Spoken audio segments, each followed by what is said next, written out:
Burnout Paradise has the best designed open world of any racing game ever made, and, in some perspectives, one of the best designed worlds, period. I am not being hyperbolic when I say this. Paradise City and its smaller island, Big Surf Island, are the premier example of how an arcade racing game can be translated from linear tracks to, not linear tracks. So many racing games nowadays have claimed to be the best, or maybe try to be the best, open world racing game. And yet while some may have more cars or customization, none have a map that is as well designed as Burnout Paradise. If you're wondering what these words coming out of my mouth really mean, ponder this. I believe and know that a truly exemplary open world game leverages the open world environment in its gameplay. What you see is where you can go. If you see the mountain, you can go there. Yet, I also hold the opinion that a masterful open world persistently uses all of the world it has available, not just having the world organized as a scorched earth, go there once and never again mentality, such as in an RPG. In general, any racing game has you going to the same places again and again, by nature, as learning tracks comes with the territory. Yet, is locking off portions of the map just to organize one track an actual good use of an open world environment? In my eyes, it is not, and this is where Burnout Paradise begins to shine. When you arrive at any given event, the in-game announcer, DJ Atomica, just tells you where to go. Nothing else. There are no walls or barriers telling you where you must travel. You are free to get to the destination in any way you see destined, so long as your destiny is to do so before the other cars. Of course, there is an intended route for you to use. Most of the AI vehicles will follow it, plus your car will use its blinkers as well as the street signs on the HUD will flash, alerting you to the fact that you are about to miss your turn as you blast along at 150 miles per hour. But that doesn't mean you have to follow it at all. What this means is that you, the player, are getting complete and utter control of the race, free to use whatever part of the map strikes your fanciness. An actual open-world racing game that uses the entire map as a race course. This does cause some issues, particularly when you first start the game and do not know the map, thus causing a lot of frustration when all you wanted to do was just go on autopilot and follow a track around. Yet, I cannot fault Paradise too much for this, as such a race design could have gone significantly worse, particularly if the city itself wasn't so well designed. Now, you can tell me, well, Midnight Club also made great use of its map with the checkpoint system in all its races. You can theoretically make any route you want as long as you hit the flare. And while this is certainly true, there is not particularly much room for experimentation in these races. There is a defined route you need to take. And you don't need to memorize more complex shortcuts or anything in order to win. Shortcuts appear on the gray and black gradient map, so it's kind of easy to immediately know the most optimal route, which the AI vehicles will use alongside you. In general, there is not much reason to explore Los Angeles or any city in Midnight Club, although they all do look rather pretty. Quite unlike Burnout Paradise, as there is a reason to explore. The shortcuts in Paradise are not only useful, but also collectible. Unlike in other open-world racers where a collectible is just some random object you gotta drive over, Burnout Paradise entices you to find a collectible in these shortcuts, thus meaning you, the player, are constantly looking on the sides of roads for those yellow gates, pondering how each shortcut may help you in the next race or event. Every moment of driving in Paradise City, one gains better map knowledge for a later event. If a smash gate doesn't lead to a new path to beat your opponents in the next race, it could lead to a slower but more safe path for brief respite to use during Marked Man. Or quite possibly forge a way to trick the police in the online cops and robbers mode I never played. But absolutely none are useful in Road Rage. That mode is just dandy by itself. The other notable reward a smash gate could lead you to is some billboards or stunt jumps, which are also collectible but are exceptionally useful in the game's stunt run event. In this mode, you just gotta do stunts, whether it be drift, smash, billboard, high-speed drive, everything builds your score. But the collectible stunt jumps and billboards add big multipliers, which you need. You're on a time limit, so memorizing where the neato billboards and such are is a really easy way to beat these. And trust me, you'll need them. Stunt runs are arguably the most fucking difficult events in the game, as Burnout Paradise takes great glee in causing your car to crash in a vast array of frustrating and enraging methods, which of course remove your score multiplier. A very fond controller-throwing memory I have is of this one stunt event. It puts me facing near these jumps, basically telling me to use them, as there are no other nearby stunts. But I swear to God, it took me a dozen attempts just to drive down these. This game throws me in this direction as though it's telling me to do it, but no, I keep flying off into the out of bounds, causing the aforementioned airborne gamepad.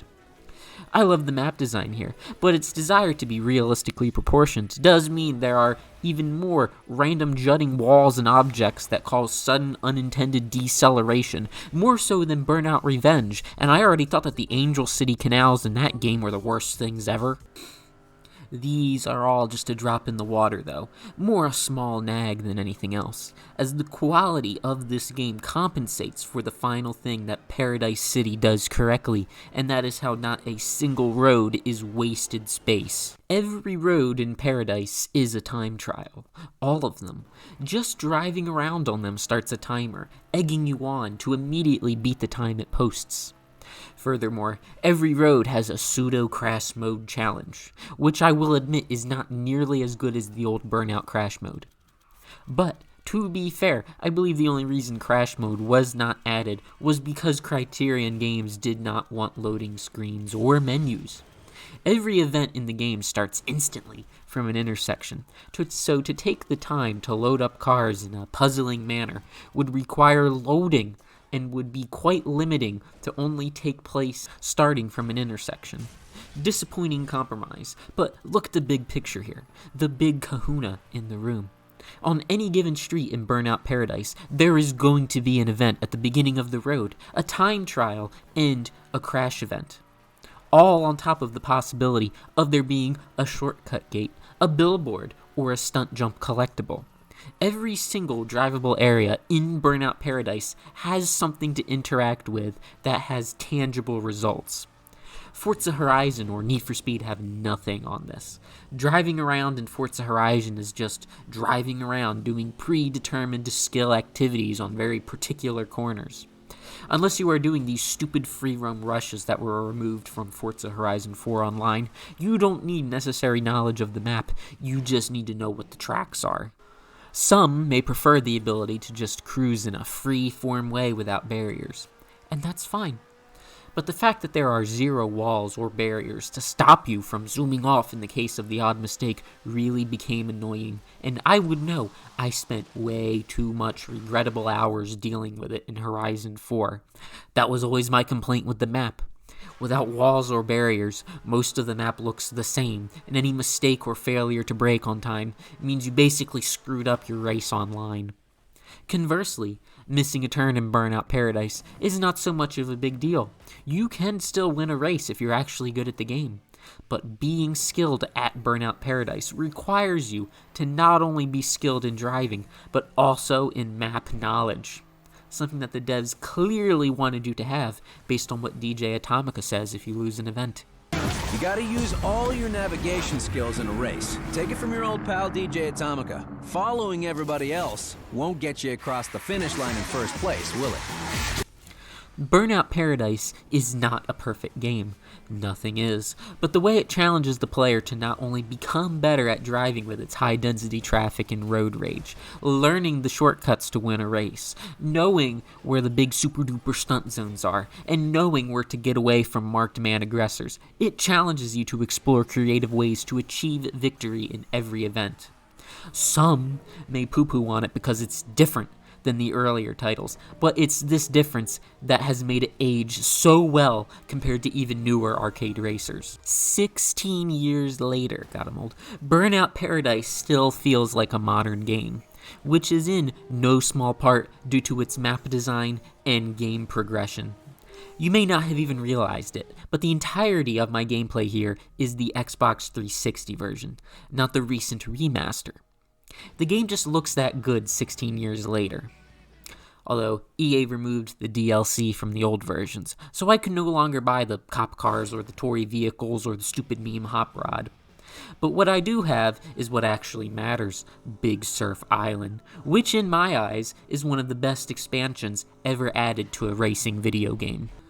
Big Surf Island is just Paradise Island shrunk, but with even more creativity going into how shortcuts, stunt jumps, and billboards are placed. It is a joy to go through Big Surf Island, much in the same way it is a joy to play the base game. The small size of Big Surf Island also gives a good example of how Burnout Paradise would play if the races were organized more like Midnight Club, as the said races and marked man events are checkpoint rather than freeform point-to-point. There is a race that actually travels from Big Surf onto the main island, and to be honest, it pretty much shows why the rest of the main island has free-for-all races. There is no room for experimentation or chaos aside from the normal takedowns. This race is just follow the route and says you see it and you'll kinda win. No creative shortcuts or anything, just traditional racing, which is not the Burnout Paradise way. That's the Midnight Club way. It is also, to my understanding, that the online races in Burnout Paradise have checkpoints. But guess what? I never played Paradise Online. I'm not paying to play online on a console. I'm 3 years free of it, cold turkey, and I'm not going back. Although I guess it would have been nice to have a few races that focus more on the city with checkpoint-based courses. If only so you can better utilize some of these shortcuts and jumps located there that generally don't see too often of use in the main game. I'm also aware the bikes have some sort of checkpoint system in their races, but, I'm not sure bikes even needed to be in this game.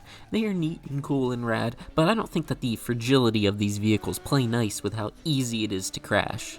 Plus the rider disappearing into the void was always somewhat maybe jarring. Sure, it's cool to have crotch rockets available to you, but I don't think Burnout, which is a series that prides itself on cars crashing, needed a vehicle where its only mode is doing checkpoint races in vehicles that do not have a damage model. Yet, do not let this distract you from how excellent the rest of the game is, as this by itself is just more content, but it's actually fun, unlike if it were in an Ubisoft game. Paradise and Big Surf Island do not waste my time. It is one of the only games where I actually tried to get all the collectibles, and it is just for that reason. It's worth getting them. Like the Baby Not DeLorean, or the Baby Not General Lee, or Baby Not Ecto-1, or totally not the most dumb car in the game. It is not worth getting the stupid bobbleheads in Fallout. It is not worth trapping all the spaceship parts in GTA, and there is no way in hell, for any reason, that it is worth getting all the animals in the Phantom Pain. 100% completion in most games is a personal reward that only you cherish and has no bearing on your actual skill or value for your personal time. It is just your desire to do anything else but clean your house or go to the gym. In case it is not obvious, getting 100% in Burnout Paradise is none of the sort, as all of the collectibles themselves have returning value and that you know where to use them in an event, and if you get them all, the reward is an actually useful car. I am not a Wikipedia of every game ever made, even though I try to be. Yet it upsets me that the only game I can think of that approaches Paradise to this level of quality is the worst Need for Speed game ever made, Most Wanted 2012. It is a game that took everything interesting about Paradise, yet somehow created an eldritch monstrosity, even if the same studio made it.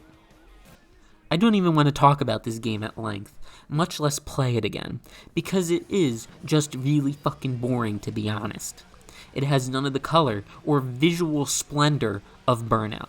The crash physics are bad, and so are the takedowns. Plus, the progression is the hokiest shit I have ever seen in an arcade racer. This game is targeted for the demographic of people who get bothered by the fact Grand Theft Auto does not have real cars in it. If you come to me and tell me Most Wanted 2012 is your favorite arcade racer, I will laugh and tell you that my favorite water park is in Siberia, because lying to people is funny. I get it. It's rather obvious to me why big names at Criterion left the studio after this game, because it was clear EA just sees money and will stuff their face in whatever hook or crack that may have it. Unfortunate, really, but there's maybe hope for the future. Alex Ward and Fiona Sperry, the creators and producers of every Burnout game, currently have their own studio, Three Fields Entertainment, where their current creative output has primarily been trying to rekindle their own games to varying effect. As of this video, they are developing what basically seems to be an open-world Burnout, again, but with a track editor called Recreation. Disappointingly, though, it seems they are following in the footsteps of Forza Horizon in their map design, with a big world with no walls and random collectibles just strewn about. Maybe because it's easier, or maybe I'm wrong, and what everyone wants is just more fucking Forza Horizon, and they really hate the way Paradise City was designed. Also, as an aside, this IGN interview Alex Ward had, he had this bizarre comment that didn't make sense to me until I was replaying Paradise. I think that the age of the developer is coming to an end, and I think that this has got to be the age of the player. Because I don't know about you, I'm sick of being told what to do by the developer. I don't want to play the way you want me to play, and some of the best times I've had in games has been making up rules on the spot. You would make up a game and have fun and improvise with what you had. So we're applying that to our game. So whilst you're seeing and thinking this is a racing game, right, it is, what we're actually doing is giving you the whole game and the world, and we have this feature we've introduced called Live Mix, which is a real-time online collaboration system.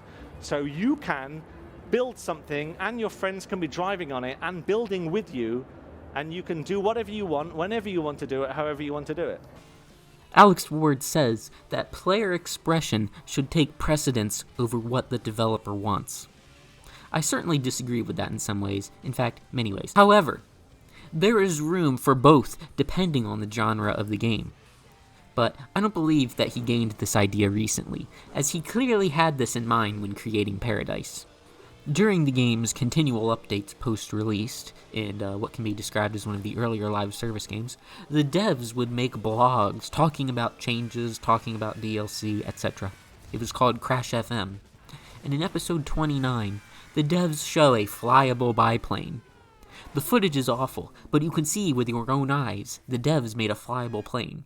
Criterion was serious about Paradise being a game of true player freedom.